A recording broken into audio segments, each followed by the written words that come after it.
بسم اللہ الرحمن الرحیم۔ عزیز طلبہ، السلام علیکم ورحمۃ اللہ وبرکاتہ۔ جماعت ہشتم میں ویڈیو لنک کے ذریعے سبق احترام انسانیت کے نئے ویڈیو کے ساتھ حاضر ہوں۔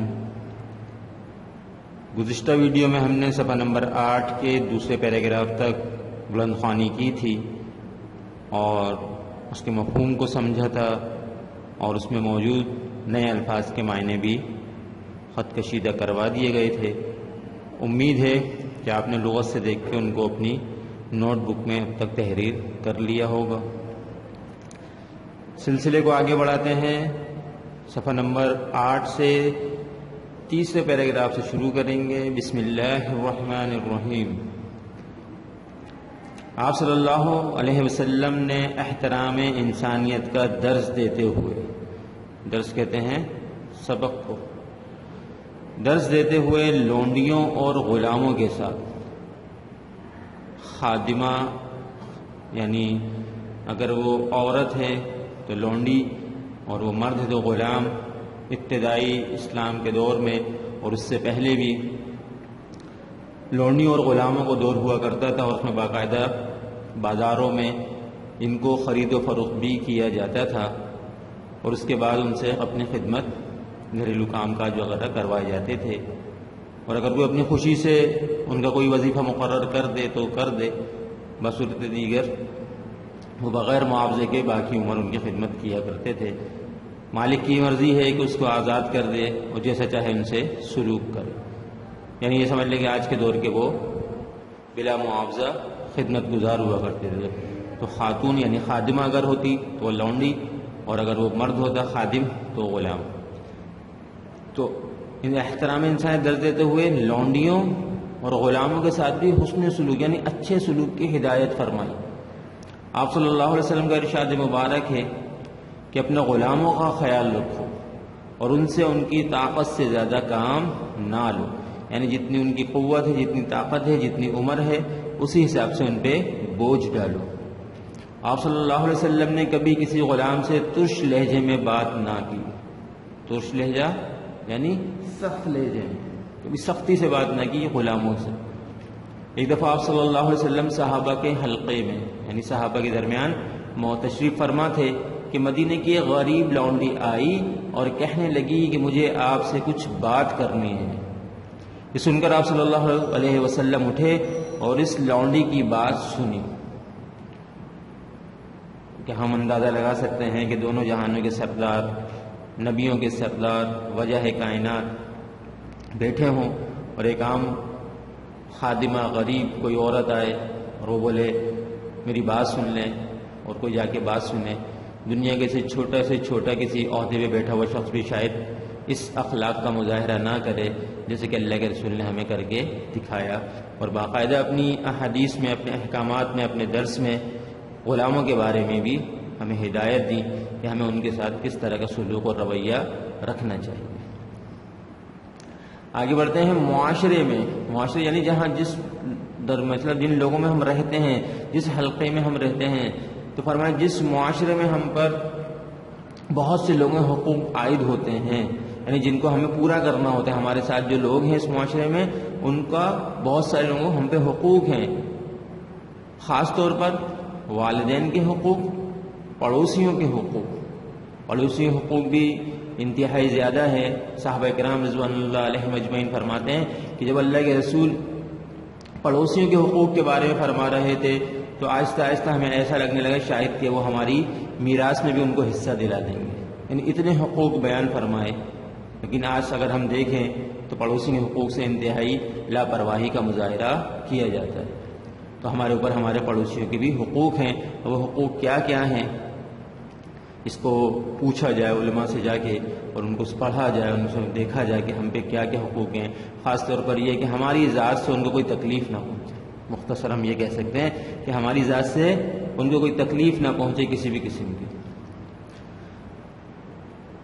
اس کے بعد بڑوں کے حقوق، چھوٹوں کے حقوق اور اساتذہ کے حقوق وغیرہ۔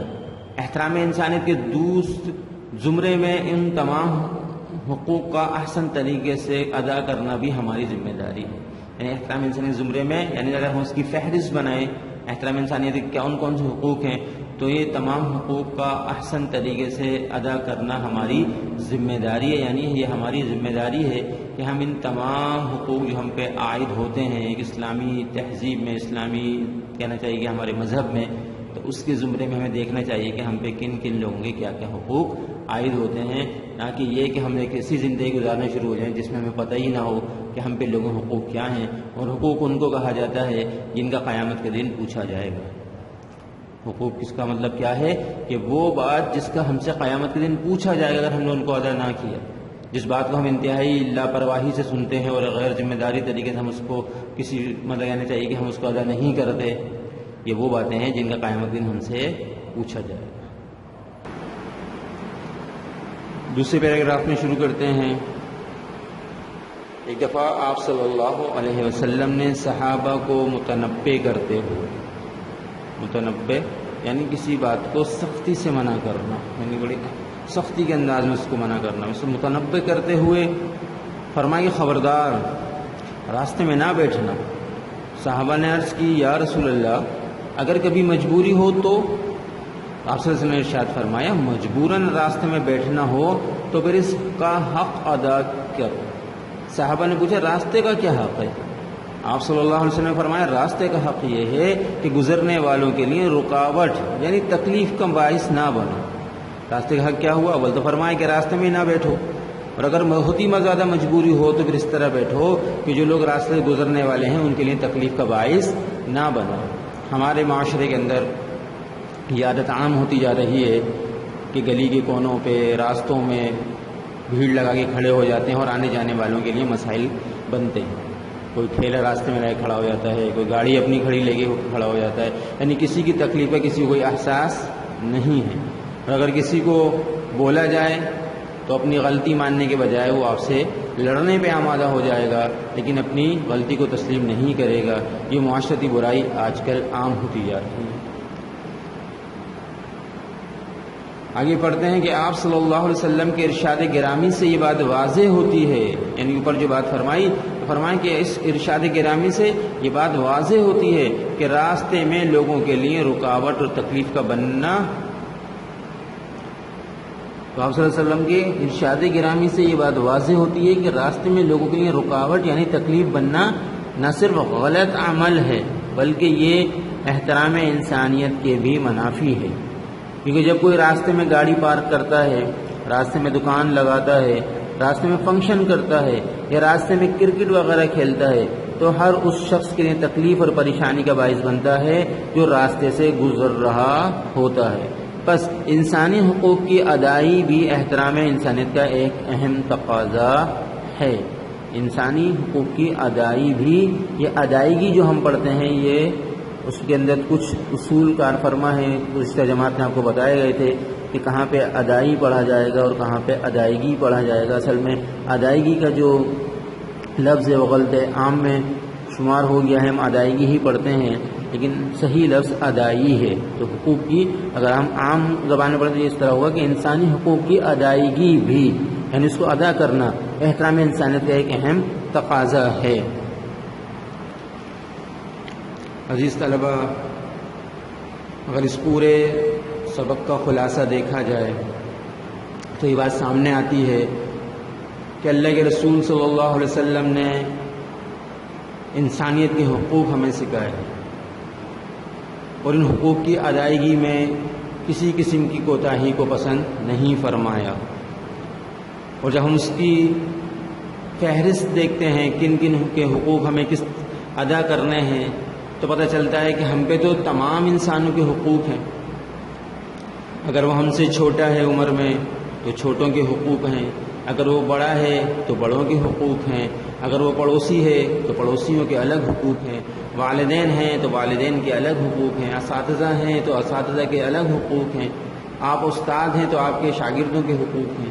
غرض معاشرے میں جتنے لوگ موجود ہیں ہم پر ان کے حقوق لاگو ہوتے ہیں. اور جس طرح ابھی میں نے آپ کو بتایا کہ حقوق کا مطلب یہ ہے کہ جن کا ہم سے پوچھا جائے گا قیامت کے دن, اور اللہ تعالیٰ اپنے حقوق میں تو رعایت دے دے گا، اگر اللہ چاہے گا تو اپنے حقوق کے بارے میں تو رعایت دے دے گا، لیکن انسانوں کے حقوق کے بارے میں بڑے سخت معاملات ہیں۔ تو اللہ تعالیٰ ہمیں تمام لوگوں کے حقوق ادا کرنے کی توفیق عطا فرمائے، اور ہم سے جو غلطیاں ہو جاتی ہیں یا ہوتی ہیں کوشش کریں کہ آئندہ وہ غلطیاں نہ ہوں۔ معاشرے کا رہنے والا جب معاشرے میں رہنے والا ہر فرد جب اپنی ذمہ داری کو احسن طریقے سے پورا کرے گا تو آپ سوچیں کہ معاشرہ کتنا خوبصورت ہو جائے گا، کیونکہ معاشرہ بنتا ہے افراد سے، اور افراد میں اور آپ سب شامل ہیں۔ اگر ہر فرد یہ سوچے کہ سبھی کر رہے ہیں میں کیوں چھوڑ دوں بھائی یہ کام کرنا، سبھی کر رہے ہیں میرے اکیلے نہ کرنے سے کیا ہوگا، تو معاشرہ کبھی صحیح نہیں ہوگا۔ لیکن اگر ہم یہ سوچیں بھائی کوئی کرے نہ کرے مجھے کرنا ہے، اور ہر شخص یہی سوچ لے کہ کوئی کرے نہ کرے مجھے یہ کرنا ہے، تو پھر تھوڑے ہی عرصے میں ایک معاشرہ ایک مثالی معاشرہ بن جائے گا۔ جیسے ہم نے شروع میں بھی پڑھا کہ اللہ کے رسول نے ایسے لوگوں پہ محنت کی جن پہ کوئی حکومت کرنا پسند نہیں کرتا تھا، لیکن پھر ایک ایسا مثالی معاشرہ بنا کہ قیامت تک آنے والوں کے لیے کیا بن گیا، وہ ایک مثال بن گیا کہ اگر تمہیں اللہ اور اس کے رسول صلی اللہ علیہ وسلم کا مقرب بننا ہے تو صحابہ کرام جیسے طرز عمل اور ایسی زندگی اختیار کرو۔ اللہ تعالیٰ مجھے اور آپ کو عمل کی توفیق عطا فرمائے۔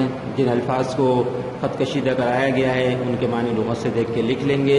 آج تک کے سبق میں اتنا ہی، نئے سبق کے نئی ویڈیو کے ساتھ اس سبق کے نئی ویڈیو کے ساتھ مشقی سوالات کو کریں گے انشاءاللہ۔ جب تک کے لیے اجازت چاہوں گا۔ السلام علیکم ورحمۃ اللہ وبرکاتہ۔